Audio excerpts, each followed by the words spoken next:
Aloha from Aloha State Park.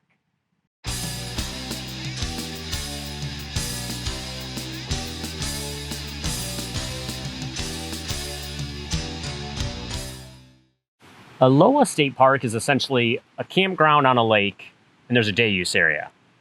And we should note, apparently it was originally Alo-HA.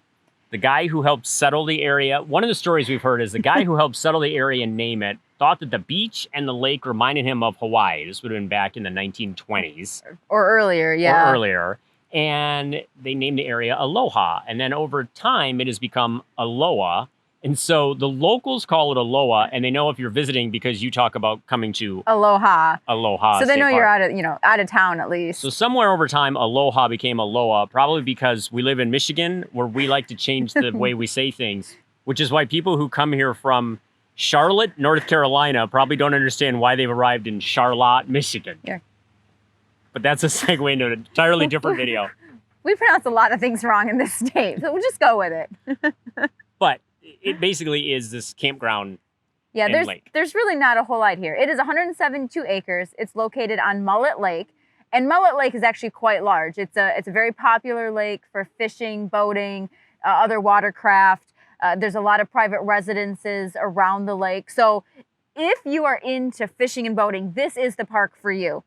There is a separate canal that comes right off the lake and into the park where you can camp and dock your boat right behind your campsite.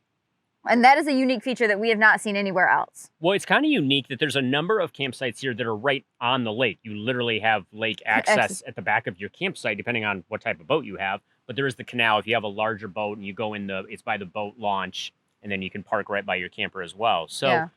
Behind us is kind of one of the main central areas. It's kind of a big open field with good sized sites. And then all the way around the campground, the outer loop, essentially, you have sideways sites. It's kind of interesting. Yeah, sometimes they refer to those as eyebrow sites just because of the way they're configured, and you do park sideways. You just kind of have to know that going in, and in terms of where not only your rig is going to go, but where your vehicle or vehicles are going to go, where your boat's going to go. We saw them packed quite tightly in some cases, but they are actually quite large sites. They're almost all grassy. There's a few that are paved that they usually consider those the barrier-free ADA type sites. So that's something that's here. But otherwise, most of the park is just a wide open grassy field.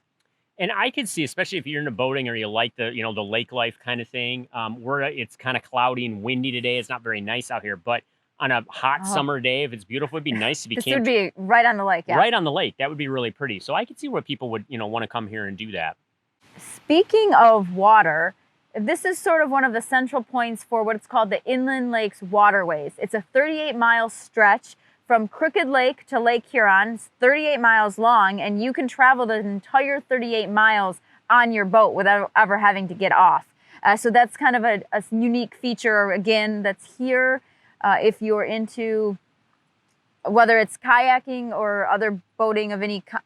I guess I don't know exactly the largest boat that you can take, but if that's something you're interested in, check it out. But that is definitely a selling point for this area, is that 38-mile stretch of water.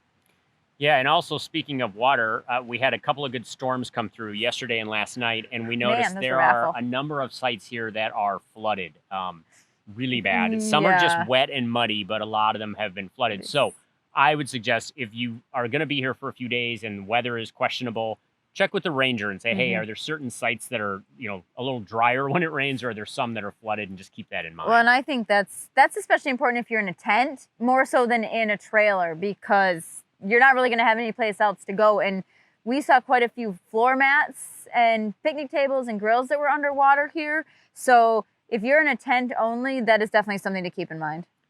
Well, the picnic tables and the grills were sitting in water. They weren't underwater. Oh, sorry. I don't want to overstate how much the water flooding of the campsites. They're not that flooded. That's true. They're in water. Yeah. They're in the water. Yes.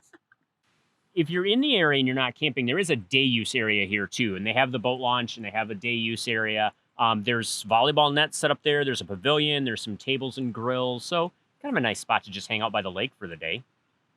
Yeah, there's a couple swing sets. I didn't really see a whole lot of big playground equipment. There's not a big playscape like we've seen at other parks. There's not really a beach probably, again, because their water levels are high, just like everywhere else we've seen. But you are right on the lake. So again, this is a great lake for being out there. And if you want to come and hang out at the day area and go swimming, it'd be a great place. Yeah. So whether you're into boating or you just want to hang out at the lake or you just want to go somewhere else and don't like the lakes, you don't have to go to lakes. Keep on trekking. And we'll see you out there.